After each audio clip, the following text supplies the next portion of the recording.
Thanks so much, Mr. Tupper. Just following, Williams transports natural gas produced in Wyoming all across the United States. So how important is it to your company, and you, and our nation to have a reliable source of production from federal lands in Wyoming? It's extremely important. Our operations in Wyoming in particular are in the Wyoming checkerboard that you're very familiar with. Efficient development of that resource drives not only from a timeliness perspective, the certainty around project development, but ultimately also costs in the marketplace.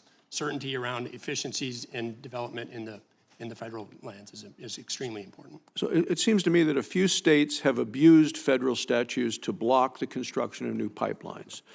State of New York blocked the Constitution Pipeline and the Northeast Supply Enhancement Project.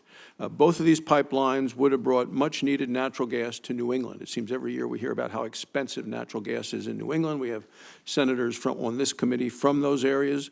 New York blocked these pipelines, even though FERC, the Federal Energy Regulatory Commission, found that both projects were actually in the national interest. Can you expand on how New York abused its authorities under the Clean Water Act to halt these important projects that would be so helpful in bringing affordable energy to so much of our country? Thank you, Senator. The experiences we had in our Constitution Pipeline and our Nessie Pipeline in particular were varied with respect to the Clean Water Act permitting processes. The issues ranged from administrative requirements for completeness of applications to short-term construction type impacts that would not have carried through to the broader project's lifetime. The impacts there, obviously from a constituency perspective, disallowing those projects requires that the New England states that would have been served by these pipelines ultimately continue to boil or to burn heating oil that's not only more expensive, but also has a higher polluting characteristics than other sources of energy. So worse for the environment because they block these things, and higher costs for consumers. It seems like That's correct. a lose-lose. So what impact does this decision have specifically on, say, natural gas prices and stability of the grid then in New England?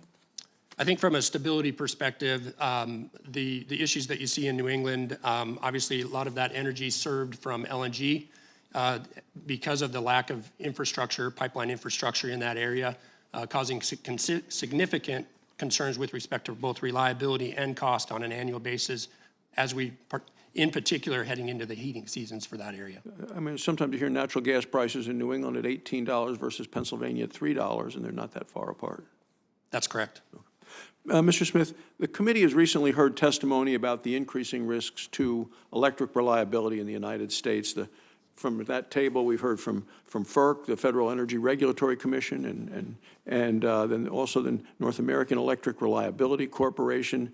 They agree that the country has had potentially running into a reliability crisis. They also agree that the principal reason for the problem is the premature retirement of coal, natural gas, and nuclear power plants before there is replacement energies available. Do you agree that the primary problem right now is the premature retirements and not lack of transmission? Yes, I think if you look at the NERC data, that's what it will clearly tell you.